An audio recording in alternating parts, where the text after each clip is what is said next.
I've had people cut me off, flip me off for splitting lanes and try to smush me with their truck, into semis, and literally realize that you would have died if you would have let them continue. You would have been smushed, that they would have acted like it was an accident, and there's people out there that do that on purpose. And you'll see them flip you off after, and you're like, what?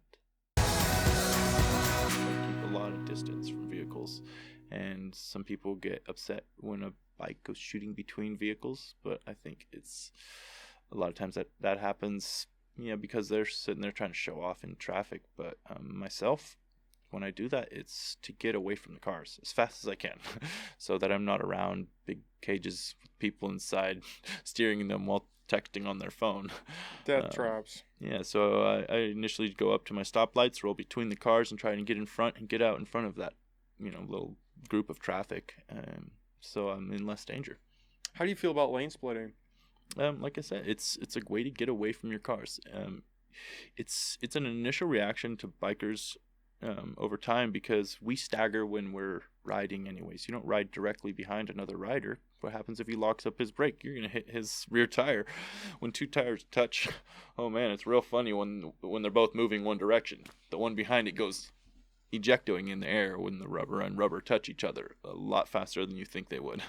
So hitting another bike is a big no-no. So you just always learn to stagger off this center line from the other vehicle, cars included.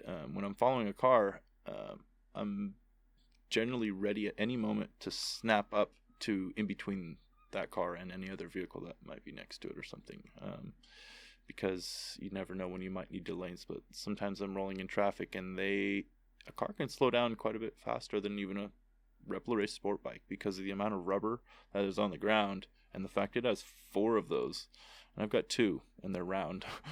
I have a lot less surface, so when it comes to stop and go traffic, a bike stops a lot slower. In emergency situations, it's a lot easier to lock up a bike and lose control. So being able to go in between the cars is essential, even at a normal pace in traffic, because you never know when some person's going to walk in the road and the person in front of you is going to come to an abrupt stop. Most bikes, if you're following at a normal vehicle length that you would be doing in a car, you're going to hit that car if they come to one of those abrupt stops that we all spill our coffee on. That's something you learn right away. As soon as someone comes to stop in front of you and you almost hit them for the first time and you're like, holy cow, that didn't stop as fast as I thought it would, you learn to lane split real quick. I definitely try not to get close to vehicles. It annoys people when you get real close to their mirror. Even if you don't touch them, they get angry. Some people definitely try to cut you off and hit you. They're so mad. A lot of people are from other states where it's illegal.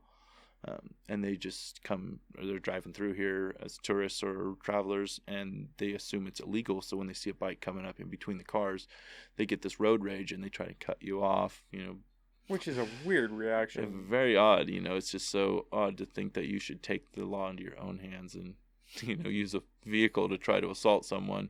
It's never crossed my mind to use my vehicle to assault someone. I never tried to pin someone, even in another vehicle. I never pushed them off the road. I couldn't really imagine trying to do that, because I know what can happen and how bad things can go when you just make a stupid decision, on a vehicle that's traveling at a rate of speed that you don't understand.